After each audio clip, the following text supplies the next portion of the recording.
Assalamualaikum warahmatullahi wabarakatuh. Salam jumpa para pemirsa sekalian. Kembali saya bersama Babe Lukman Har. Oh, rupanya Babe sudah vaksin ya, dan alhamdulillah saya juga sudah lunas deh. Tapi dari luar tadi saya tetap menggunakan masker karena ini bagian dari protokol kesehatan. Benar. Para pemirsa, kali ini saya akan melanjutkan dari bincang-bincang sebelumnya pengalaman kami di pemburu hantu yang sempat bergentayangan hampir di seluruh Indonesia, mulai dari Jakarta, Lombok, dan Madura, dan sebagainya. Kali ini saya penasaran sama kisah kami ketika melakukan perburuan di daerah Banten, tepatnya di Pondok Pesantren Darul Hikmah. Masih kan Babe? Ingat banget. Karena tuh, aduh, itu luar biasa. Makanya saya ingat sekali. Ternyata saya sedih lah. Terusin Gus. Begini pemirsa, kebetulan pengasuh pondok pesantren itu ibu nyainya adalah ibu nyai saya, Be. Oh, gimana? Jadi perburuan di Banten di Ini baru tahu saya, baru tahu sekarang. itu atas permintaan dari kiai saya di kampung di Madura sana. Itu bu nyai mau bantu. Kenapa Kiai? Karena begini gitu. Intinya banyak gangguan dan pesantren itu terbilang baru dengan total luas setengah hektar. Karena terlalu banyak gangguan, akhirnya saya juga menghubungi ibu nyainya yaitu Rifah Arif. Beliau saya minta tetap karena waktu itu prosedural ya. Saya minta beliau untuk mengirimkan surat atau faksimili. Pada saat itu masih belum musim masih belum musim email, masih pakai fax. Ketika kami terima, kemudian kami tindak lanjuti. Nah, sebelumnya pemirsa mungkin perlu diketahui bahwa pondok pesantren tersebut ada di pinggiran hutan lah ya, walaupun juga ada banyak perkampungan. Karena memang itu pondok pesantren baru, terbilang ya sekitar 5 atau 7 tahun itu berdiri dan cukup pesat. Karena antara Pak Kiai dengan Bu Nyai ini sama-sama bekerja keras untuk membangun pesantren, terutama membangun mental spiritual anak-anak santri dan gratis. Maka pesantren itu besar. Dan kepesatan pondok pesantren itu ternyata begitu laporan yang saya baca dan yang saya dengar langsung dari penuturan beliau, itu dari anak cuma 10 jadi 30 sampai 100 sampai 100 lebih. Tiba-tiba karena kasus kesurupan semakin hari semakin hilang sampai sedikit. Akhirnya alhamdulillah ditangani oleh kiai yang merupakan kerabat dari beliau di Madura, sudah lumayan bagus. Tapi begitu lagi sampai akhirnya kasus yang membuat semua itu menjadi hampir frustasi barangkali ya. Terus asa ya. Pak anak santri itu menghilang.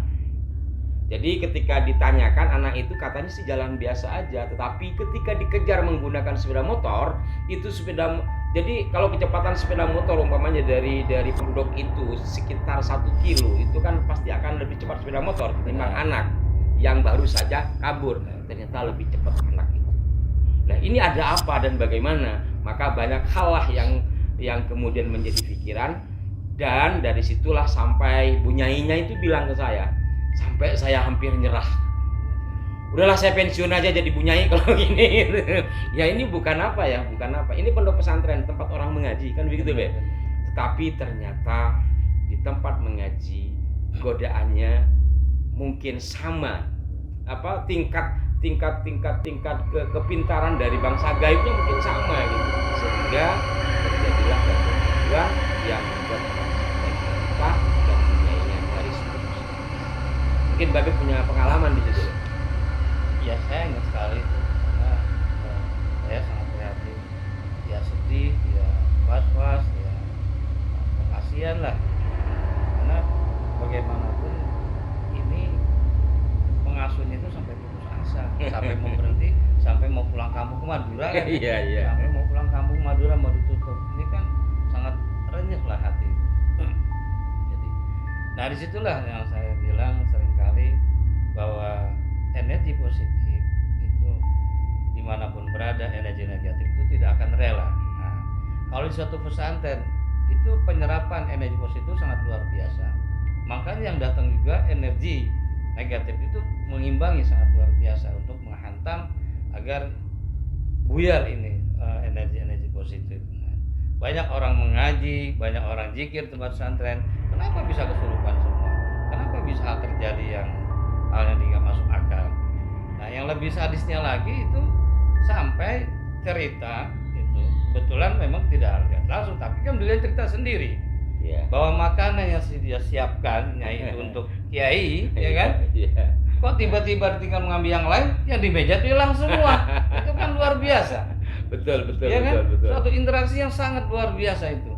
Nah, begini pemirsa. Jadi di sana itu bukan hanya santrinya yang sempat hilang, makanan yang sedang ditata di dalam meja, di atas meja itu tiba-tiba menghilang hanya noleh sedikit. Makanan sedang disajikan. Itu yang terjadi kepada salah satu kiai yang menjadi tamunya beliau dan itu sangat sering. Yang terjadi pada saat kita syuting itu kunci. Bapak ingat nggak? Kebetulan kan saya di sana penanggung jawab. Iya, betul. Dapat tanggung jawabnya. Nah, kunci kok bisa hilang, kunci kamar gitu. Kamar bisa hilang. Yang biasa ditaruh di sini tadi saya taruh, katanya kemana ini? Nah itu sangat luar biasa, benar-benar permainan bangsa jin fasik tersebut mengganggunya gitu. Nah itulah Gus. Jadi hasil deteksi waktu saat itu ya, di samping memang tempat awalnya memang sudah banyak jin fasiknya, kemudian didirikan pesantren. Ditambah lagi, ini tanda kutip wallahu alam, tapi hasil telisik saya saat itu karena saya bertanggung jawab di situ, jadi ada permainan orang yang zolim. Nah ini ada serangan dari Serangan pihak luar dari lah ya. pihak luar. Bagaimana pesantren itu bisa kolab barangkali. Nah, supaya ini tutup ini pesantren bagaimana caranya? Dikirimlah jin-jin fasik kan yang ahli-ahlinya. Kan dari sana tahu sendiri daerah. Iya. Ya kan? Nah itu. Ya, jadi ternyata bukan hanya persaingan bisnis yang menggunakan daya-daya energi negatif. Nah, Dunia pesantren pun dunia tak pesantren lepas. Dan tadi saya perlu garis bawahi barangkali ya, bahwa orang mungkin berpikiran sama juga dengan ketika orang melakukan sesuatu dalam membaca Al-Qur'an. Kita tahu umpamanya dalam hadis yang sangat populer untuk dilindungi dari gangguan jin, itu kita membaca ayat kursi kan seperti itu dalam hadisnya. Tapi nyatanya di pesantren bukan hanya baca ayat kursi kan, bahkan ngatamin Quran sekalipun, ngafalin Quran sekalipun, tapi faktanya gangguan-gangguan gaib dari bangsa jin fasik tidak bisa lepas. Mungkin itu tadi yang Mbak Be dibilang, di mana ada energi positif, mungkin positif dari bacaan-bacaan kalimat thayyibah ataupun Quran, pasti diimbangi oleh energi-energi negatif. Dan tingkatannya sama ya, sama. Artinya kalau ini positifnya ini tingkat orang alim, yang negatif juga yang tingkat alim juga gitu. Artinya di situ ada kekuatan positif yang luar biasa. Energi negatif tidak akan rela memberikan kebesaran lagi untuk menghantam, agar bisa menghantam energi positif ini dari energi negatif yang sangat luar biasa. Gitu. Jadi tingkatnya lain. Jadi seperti gini, bangsa jin fasik gitu, yang kafir, kalau yang tingkat biasa-biasanya sudah masuk pesantren kagak bisa mampu gitu. Ya dicarilah gitu, yang kira-kira tingkatannya ya raja-raja jin fasiknya lah yang ditugaskan. Jadi menyesuaikan dengan kekuatan yang ada di tempat tersebut. Entah itu pesantren, entah itu mungkin perusahaan, pabrik atau sebagainya ya. Benar. Jadi untuk mengimbangi atau melakukan serangan itu disesuaikan juga kapasitas ilmunya, kemampuannya. Kalau yang biasa lo mundur nggak bisa, kan gitu. Nah, udah dengkot-dengkot yang masuk semua gitu. Saya sangat sedih sekali itu, benar-benar saya nggak habis pikir ya, sampai terjadi pesantren itu pertama diserang gitu dari kedoliman orang luar, kedua sampai putus asa, itu yang membuat saya menyesal. Iya, bagaimana sebuah lembaga pendidikan Islam harus bubar dalam tanda petik barangkali gara-gara gangguan jin fasik. Dan memang kalau diceritain ke saya itu kan karena sudah membina dari nol gitu ya. Betul. Sampai lumayan berkembang kemudian drop terus begitu gitu. Dan ternyata tetap akhirnya ada solusi dari kami pada saat itu ya. Ini bukan membanggakan diri Be ya, tapi alhamdulillah bahwa kedatangan kami ke sana insya Allah tidak sia-sia, karena faktanya kami kontrol dan saya ke sana lagi ya sudah banyak perubahan, kebaikan. Ada kisah lucu Be yang mungkin Babe lupa. Ada salah satu ponakan saya Soib. Saya sebut namanya, insya Allah dia nonton Be. Dia subscribernya Babe Lukman. Jadi pada saat itu kan ketika memasukkan kecin ke dalam botol, ponakan saya ini agak bengal juga. Dia nyoba-nyobain, tapi nggak bilang ke saya, bilang setelah pulang. Jadi jin biasanya kita botol yang sudah tertutup itu kan kita pisahkan ya. Betul. Karena sudah terisi oleh makhluk jin gitu gampangannya. Sudah dikunci. Terus dikunci terus dipisahkan. Terus ponakan saya ini nyobain ketika terjadi perburuan. Saya ingat itu di lokal sekolah sebelah kanan ya, karena habis itu babe lompat gitu. Nah, ponakan saya ini sengaja karena dia ikut saya akan bantuin ngasih botol yang sudah isi, kayak apa reaksinya kata dia. Ternyata ketika dimasukkan itu ada salah satu tim kami yang terpental, babi juga terpental seret, tapi habis itu nggak lama kemudian masih bisa dimasukkan. Ini jujur saya nggak tahu awalnya, dia itu ketika pulang di mobil dia cerita ke saya dan minta maaf gitu loh. Ya sebetulnya itu bahaya ya. Permainan yang bahaya, tapi ya namanya juga pengen tahu. Ya pengen tahu, artinya kan dari sini mungkin yang selama ini dilihat secara kasat mata tidak tampak gitu kan. Mungkin dia pengen bener nggak sih ada isinya. Akhirnya kan menambah imanan dia. Ternyata akhirnya benar seperti itu dan alhamdulillah tidak membahayakan karena memang kami seperti yang saya ceritakan kemarin tidak lepas dari usaha lahir batin ketika memasuki sebuah tempat. Dan ada kisah yang ini kalau tadi agak lucu tapi sebenarnya membahayakan. Saya ingat betul ketika terjadi pengobatan masih di pesantren yang sama di musola kan, ada pengobatan massal. Ini pemirsa, ketika kita melakukan pengobatan massal, tidak semua orang yang terdaftar jadi peserta pengobatan itu ikhlas ingin berobat. Kejadian di sini ada orang yang ingin ngetes kami. Saya ingat betul ke waktu itu saya bisikin Babe Lukman, kayaknya orang yang di tengah itu nggak sakit, biarin, kata jenengan bilang biarin, kita obati saja, kita husnudzon saja.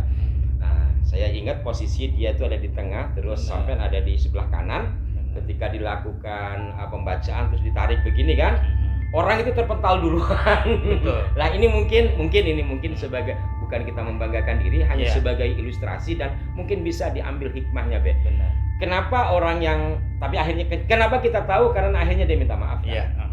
Walaupun saya tidak perlu sebut orangnya dan di syuting pun kami tidak sebut. Artinya ya sudahlah, dia akhirnya minta maaf. Nah, benturan seperti itu, Babe merasa atau bagaimana kok kayaknya ketariknya ke orang itu ketika begini, jos gitu, terus orang itu ke belakang begini kan. Jadi begini, Gus. Kita kan kalau ngobatin orang, artinya kita bukan menunjukkan keilmuan kita. Nah, kita datang ke sana dengan ikhlas, dengan Allah, bahwa kita misinya itu membantu agar apa yang dialami pesantren ini semuanya membaik yang kita harapkan, gitu. Dan juga yang diharapkan tentunya pemilik pesantren, itu tujuan kita, misi kita. Makanya kalau ada orang yang zolim, dan kita tahu sebelum awal juga kita sudah deteksi duluan kan, dari kita perjalanan sampai di sana juga kita telisik ini terjadi bagaimana, medannya bagaimana, gitu. Ada lagi yang betul-betul seperti menantang secara diam-diam, karena kan gaib. Nah, menantang diam-diam, ya dia akan benturan yang lebih dahsyat dari kita sebenarnya, gitu. Kalau kita lepas itu bahaya sebenarnya. Nah, tapi tujuan kita juga orang zolim begitu, dia akan mendapatkan dan benturan energi positif dari kita yang luar biasa. Pasti dia akan merasakan. Gitu. Nah, kalau kita lepas, kita nggak tahan, itu akan lebih bahaya dan fatal. Akhirnya seperti itu. Makanya waktu itu juga walaupun kita fatal, tetap kita tangani dengan baik. Nah, makanya itu ya sampai kalau kita bikin fatal kan nggak mungkin minta maaf. Karena kita juga akan baikkan dia, kita tuntun dengan baik, akhirnya dia mengerti, dia minta maaf sama kita. Nah itu semua tujuan kita seperti itulah. Nah ini yang lebih lebih sadis lagi, itu kan bintang tamu saya lupa itu artis siapa. Dia pelawak, saya lupa. Pelawak ya. Pelawak itu sampai kabur. Kami buka mata batinnya, suruhnya kabur keluar, kita cari kemana nggak tahu, di luar udah kabur. Terus saya cariin kemana, nggak ada di suatu udah nggak ada, tiba-tiba dia kabur baru muncul. Saya nggak berani, saya tangis. Siapa yang sering jadi Pak Oga, saya lupa namanya. Dan perwakilan dari tuan rumah itu kan beliau dari salah satu aliran dakwah Islam yang biasanya tidak terlalu percaya barang begituan. Waktu itu saya juga berpikir ini kalau sampai tidak melihat gitu kan, pasti dia akan mengatakan kami bohong gitu. Tapi alhamdulillah Allah membuktikan walaupun tidak sempurna melihat penampakan di ruang pembuktian gaib. Jadi pemirsa mungkin yang tidak pernah nonton Pemburu Hantu, itu nanti kita selain perburuan itu untuk membuktikan seperti apa jin fasik yang paling dominan, itu ada tempat yang kita isolasi dan di situ ada perwakilan tuan rumah atau tuan rumah untuk melihatnya. Nah, itu namanya ruang pembuktian gaib. Biasanya kalau ada bintang tamu itu ada seorang artis gitu didampingi oleh tuan rumah atau perwakilannya. Kebetulan si artisnya ini saya lupa namanya kan udah lama, dia kabur sebelum selesai. Sementara si tuan rumah ini mengaku kepada kami dia melihat sosok tapi tidak jelas, yang tampak begitu jelas itu giginya. Nah, dan gigi itu ketika terjadi pelukisan oleh Mas Soleh Pati, dia mengatakan bener kayak gini giginya, tapi keseluruhannya tidak. Nah, mungkin ada pesan Beh buat pemirsa kita. Saya perlu sampaikan juga Gus, bahwa bangsa jin itu kan dia bisa berbuat. Ada satu nama pocong, genderuwo, kuntilanak, kadang-kadang jadi tertawa orang. Ya kan? Sebenarnya begini, jin fasik itu dia bisa bisa berbentuk apapun. Hanya kadang dia senangnya, dominannya dia senang berbentuk ini. Nah, misalnya berbentuk perempuan, rambut panjang. Nah, itu orang sudah menamakan dari dulunya, walau siapa yang namakan itu kuntilanak. Kayak gitu. Nah, yang kedua, pocong. Pocong itu seperti mayat yang diikatkan gitu. Nah, dia sebetulnya jin itu bisa berbentuk genderuwo, yang disebut genderuwo yang tinggi besar gitu. Bisa juga berbentuk kuntilanak, tapi dia senangnya atau dominannya senangnya berbentuk pocong. Nah, itu makanya orang lihat oh itu pocong gitu. Sebenarnya itu yang perlu mungkin pemirsa harus tahu, kenapa ini pocong, kenapa ini kuntilanak, kenapa ini genderuwo, kenapa ini tuyul, kenapa ini macam-macam lah, kuntilanak merah kayak apa saya nggak tahu itu kan. Nah, itu sebetulnya nama-nama yang dinamakan memang kita semua orang Indonesia ini yang menamakan. Awalnya nggak tahu siapa gue yang menamakannya. Jadi itu varian berbagai jenis makhluk gaib. Ya sebetulnya dia bisa berbentuk ular, jin itu bisa gitu. Tapi bagaimanapun jin itu ada kesukaannya, berbentuknya, dominannya bagaimana dia gitu. Nah, makanya kalau kita telisik sesuatu jin fasik, saat itu dia bisa berbentuk misalnya kuntilanak. Ya kita sebut ini perempuan rambut panjang ini yang disebut kuntilanak gitu. Karena memang dia dominannya suka seperti itu. Nah, mengganggunya orang, menampakkan diri berinteraksi dengan orang, biasanya dia berbentuk itu. Makanya di situ tuh ada kuntilanak. Nah, itu yang perlu paham seperti itu. Jangan apa-apa tuh bohong kuntilanak apa-apa. Nah, supaya seperti mereka agar paham lah gitu. Ya memang ketika kita melihat, kenapa saya menggunakan kata hantu, karena saya yang memberi judul Pemburu Hantu itu, ya karena hantu itu bagi saya adalah sebangun dengan kata jin fasik. Jin adalah makhluk jin, tentunya fasik yang banyak dosanya atau yang berbuat jahat gitu. Maka saya menggunakan kata hantu. Pada dasarnya memang tidak ada, kalau kita baca hadis ya, atau tidak ada orang bisa melihat jin dalam wujud yang asli. Betul. Ini perlu digarisbawahi, wujud yang asli. Adapun yang kita lihat adalah penampakan sesuai dengan kecenderungannya. Yang umum kan ada yang disebut pocong, genderuwo, merkahayangan, apalagi WW Gombel, www.go.id. Dan jangan salah pemirsa, ketika kami syuting di daerah Babelan Bekasi, jinnya cantik sekali, berkerudung merah, berpayung merah. Nanti insya Allah kita akan bahas tuh, luar biasa pada saat itu daerah Babelan Bekasi, jinnya cakep. Tidak selamanya hantu itu jelek dan bergentayangan sebagaimana WW Gombel. Ini cantik sekali. Oke, baik, cukup ya. Mudah-mudahan para pemirsa dapat memahami dan tidak bosan melihat kami di sini dan bisa mengenang kembali perjalanan kami di Pemburu Hantu. Dan alhamdulillah sampai hari ini kami tetap melakukan bantuan ya. Sampai hari ini kami tetap bekerja sebagaimana dulu di tim Pemburu Hantu, tetapi tentu tidak syuting di televisi. Kenapa? Ya karena belum ada televisi memanggil kami lagi. Cukuplah di YouTube, dan bagi Anda barangkali yang membutuhkan bantuan dari Bapak Lukman bisa menghubungi kanal ini, insya Allah nanti akan terjadi komunikasi. Insya Allah. Baik itu berkaitan dengan hantu atau mungkin dengan pengobatan, Be ya? Ya, maupun persaingan bisnis apa saja insya Allah yang kira-kira mengganggunya tidak masuk akal. Insya Allah. Baik pemirsa, mohon maaf apabila ada yang keliru dari apa yang kami sampaikan. Setidaknya apa yang kami sampaikan merinding dari apa yang kami lakukan dan mudah-mudahan memberi inspirasi bagi kita semua. Assalamualaikum dan salam jumpa.